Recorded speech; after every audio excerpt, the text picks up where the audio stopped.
आज हम चर्चा कर रहे हैं BSc part 3 maths first paper abstract algebra या अमूर्त बीजगणित की। आज का अपना टॉपिक है सब ग्रुप या उपसमूह। सब ग्रुप या उपसमूह को अपन डिफाइन कर रहे हैं, उससे पहले अपन चर्चा करेंगे कॉम्प्लेक्स ऑफ अ ग्रुप की। ग्रुप का कॉम्प्लेक्स, तो ग्रुप का कॉम्प्लेक्स से क्या तात्पर्य है? Any non empty subset H of a group G is called a complex of the group. यानी कि अगर जी कोई ग्रुप है तो उसका एक नॉन एम्प्टी अरिक्त उपसमुच्चय एच जी का कॉम्प्लेक्स कहलाता है। अब डिफाइन करें सब ग्रुप या उपसमूह को। The non empty subset H of a group G is called a subgroup of G if it satisfies the following properties. क्या? First, H is closed for the operation of G, that is if A belongs to H and B belongs to H, this implies A B belongs to H. दूसरा, H is a group for the induced operation of G, that is, H satisfies all the postulates of a group with respect to the binary operation as of G। यानी कि कोई भी अरिक्त समुच्चय H किसी group G का सब group तब कहलाता है जब वो दो कंडीशंस को सेटिस्फाई करे। कौन सी? पहला तो H is closed for operation of G, यानी क्लोजर प्रॉपर्टी, संवृद्धता का नियम जो आपका है वो H के लिए भी लागू हो दिए हुए ऑपरेशन जो जी का है उसके लिए, यानी ए बिलोंग्स टू एच और B belongs to H implies A B belongs to H, closure property हो गई। दूसरी तरफ एच जो है वो ग्रुप स्वयं जो है एक ग्रुप हो, किसके लिए? With respect to binary operation that as that of G, जो जी का बाइनरी ऑपरेशन है जिसके लिए वो ग्रुप है, उसी बाइनरी ऑपरेशन के रिस्पेक्ट में एच स्वयं भी ग्रुप की सारी कंडीशंस को सेटिस्फाई करता है।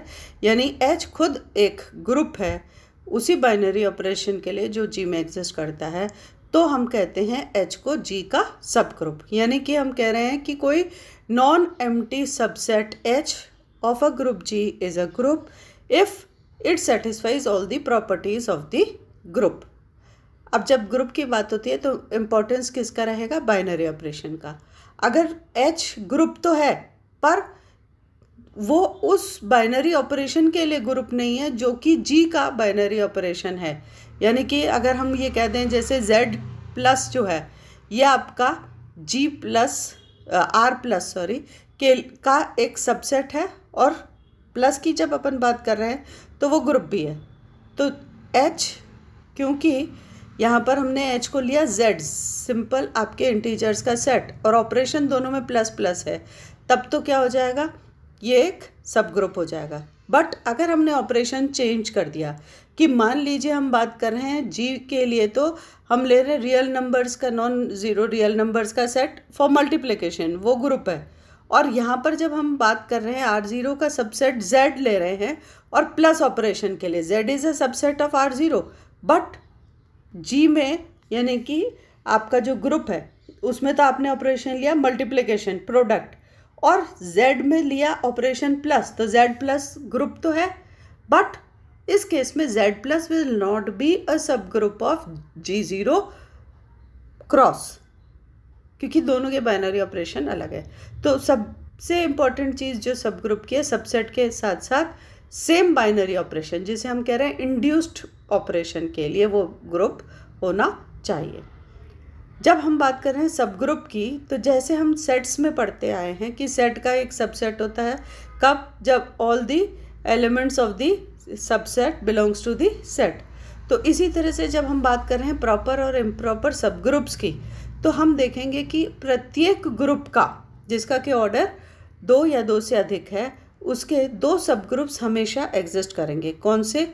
एक तो जी ग्रुप स्वयं और दूसरा आइडेंटिटी कंटेनिंग एलिमेंट, क्योंकि हमने देखा था ई जो है, ई कंटेनिंग सेट जो भी होगा वो हमेशा ग्रुप होगा, क्योंकि ग्रुप की सारी कंडीशन सेटिस्फाई होंगी। ई के कितनी बार भी आप ऑपरेशन ई के साथ करोगे ई मिलेगा, यानी क्लोजर हो गई। एसोसिएटिव होता ही है, आप जानते हैं। फिर आइडेंटिटी एग्जिस्ट कर ही रही है, इन्वर्स ई का इन्वर्स भी ई है, तो वो एग्जिस्ट कर ही रहा। तो ये जो एक स्पेशल आपका ग्रुप है सिंगलटन सेट ई कंटेनिंग दी आइडेंटिटी एलिमेंट, ये भी हर एक ग्रुप का सब ग्रुप होगा ही।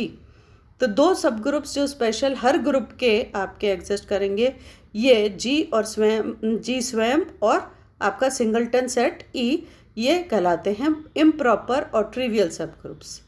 इसके अलावा यदि कोई सब ग्रुप किसी ग्रुप जी का एग्जिस्ट करता है तो वो कहलाता है एक प्रॉपर सब group of ji.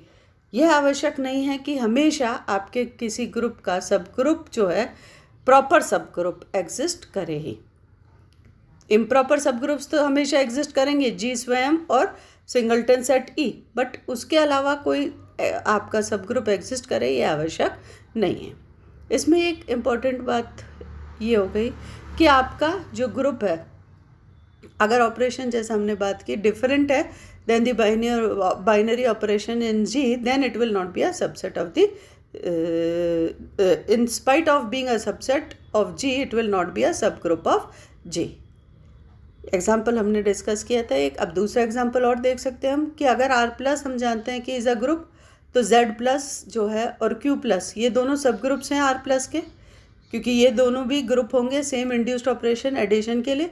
Similarly Q plus for multiplication is a subgroup of R plus for multiplication.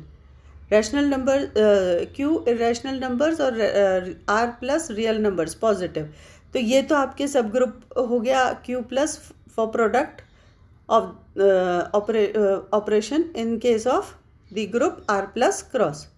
But Q plus जो है क्रॉस प्रोडक्ट मतलब can not be a subgroup of R for plus real numbers का set for addition operation. ये भी group है हमें पता है, बट अगर हम इसकी बात करें Q प्लस, क्योंकि Q प्लस R का सबसेट तो है, बट अगर हमने बाइनरी ऑपरेशन यहाँ पर प्रोडक्ट ले लिया तो वो सब ग्रुप नहीं होगा। अब सब ग्रुप से रिलेटेड कुछ इंपॉर्टेंट थ्योरम्स की हम बात करें तो थ्योरम्स हम देख रहे हैं in the form of properties of the sub group. तो सबसे पहली कंडीशन देखें क्या है कि ये स्टेट करता है कि if H be a subgroup of a group G, then the identity of H is the same as that of G। यानी अगर H किसी ग्रुप G का सब ग्रुप है तो H के अंदर जो आइडेंटिटी एलिमेंट है, तत्समक अवयव है, वह सिमिलर है किसके? G के तत्समक अवयव के, यानी कि H की आइडेंटिटी वही होगी जो G की आइडेंटिटी है। दूसरा है प्रॉपर्टी कि the inverse of any element of A of H is the same as the inverse of A as regard to G। यानी कि अगर एक कोई एलिमेंट H का है और H G का सब ग्रुप है तो A का जो इन्वर्स H में है वो वही होगा जो इस A एलिमेंट का as an element of G inverse है। तीसरी इंपॉर्टेंट प्रॉपर्टी कि the order of any element A of H is same as the order of A in G। यदि हम किसी एलिमेंट A की बात कर रहे हैं आपके सब ग्रुप H में, तो उसका ऑर्डर ऑफ A से in H is the same as the order of A in G। यानी order H is equal to order G for any element A। अब हम इन्हें प्रूव करें एक एक करके। तो सबसे पहली प्रॉपर्टी हमें प्रूव करनी है कि आइडेंटिटी जो है तत्समक अवयव H और G में सेम है।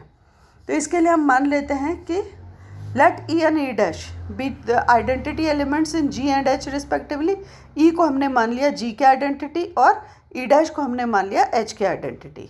Now let A belongs to H, then अगर A H को बिलोंग करता है तो A operation E dash will be equal to E dash operation A will be equal to A, क्योंकि हमने E डैश को आइडेंटिटी माना है H के अंदर। अब यही A अगर H का एलिमेंट है और H G का सब ग्रुप है तो this also belongs to G। If A belongs to G and E is the identity in G, तो A E is equal to E A is equal to A। इसको मान लिया equation 2। ऊपर वाली इक्वेशन जो है इक्वेशन 1 मानी हमने, इसमें इक्वेशन 2, इक्वेशन 1 और 2 को अगर अपन कंबाइन करते हैं तो अपने पास आता है कि A E dash is equal to A E। अब अगर इस पे लेफ्ट कैंसिलेशन लॉ लगाएं हम तो ये हो जाएगा E dash is equal to E, क्योंकि G के एलिमेंट है A E डैश और E सब, तो इसलिए E dash is equal to E and E dash is equal to E A से भी यही आएगा E dash is equal to E। यानी कुल मिला के हमने देखा कि E और E डैश दोनों इक्वल हैं, सेम है, यानी identity of element in H is the same as the identity element in G। अब आते हैं सेकंड प्रॉपर्टी पर। सेकंड प्रॉपर्टी आपकी प्रूव करना था कि inverse of any element in H is the same as its inverse in G। तो इसके लिए हमने क्या किया, मान लीजिए A आपका H का कोई एलिमेंट है, A H का एलिमेंट है तो वो G का एलिमेंट होगा ही, because H is a subgroup of G। अब हमने मान लिया कि B और C इस A के इन्वर्सेस हैं H में और G में क्रमशः रिस्पेक्टिवली, यानी कि B तो हो गया A का इन्वर्स H के अंदर और C हो गया A का इन्वर्स G के अंदर। अब क्योंकि इन्वर्स की बात करें तो आइडेंटिटी एलिमेंट को हमें मानना पड़ेगा, और हम प्रूव कर चुके हैं कि आइडेंटिटी एलिमेंट H में वही है जो G में है। तो हमने मान ली दोनों की कॉमन आइडेंटिटी जो है वो E है। तो अब A इन्वर्स जो होगा वो हमने माना है B इन H, और E आइडेंटिटी है। तो A इन्वर्स क्योंकि B के बराबर है तो हम कह सकते हैं A B is equal to B A, यानी A operation B is equal to B operation A is equal to E। अब A इन्वर्स जो है इससे C के बराबर है। अगर A इन्वर्स की इन्वर्स जो हमने G में लिया वो C के बराबर है, तो A इन्वर्स C के बराबर से हमारे पास में कंक्लूजन क्या आएगा, A operation C is equal to C operation A, और ये भी E के बराबर हो जाएगा डेफिनेशन ऑफ इन्वर्स से। अब 1 और 2 को अगर अपन कंबाइन करते हैं तो अपने पास में क्या आता है, AB is equal to AC या BA is equal to C है। दोनों को ही देख लें हम, अगर AB AC है तो फिर से लेफ्ट कैंसिलेशन लॉ ग्रुप में लागू होती है, उससे क्या आ जाएगा B is equal to C। अगर हम इसकी विपरीत दूसरा भी कंडीशन लेंगे तो भी ये कंडीशन आ रही है आपकी BA is equal to C है, तो राइट कैंसिलेशन लॉ लगा देंगे तो भी B is equal to C आएगा। इसका मतलब किसी भी एलिमेंट का इन्वर्स जो H में है वही उसका इन्वर्स G में भी होता है। Inverse is also same in the sub group and the group for every element. अब आते हैं हम थर्ड प्रॉपर्टी पर। हमें प्रूव करना है कि किसी भी अवयव का ऑर्डर जो H में है वही उसका ऑर्डर G में भी होगा। तो उसके लिए हमें एक एलिमेंट लेना पड़ेगा। तो हमने मान लिया A एक एलिमेंट है जो H में भी है और G में भी है। अब A का ऑर्डर H में हमने मान लिया order of A in H, ये हमने ले लिया मान लीजिए M, और इसी A का ऑर्डर G के अंदर हमने मान लिया N है।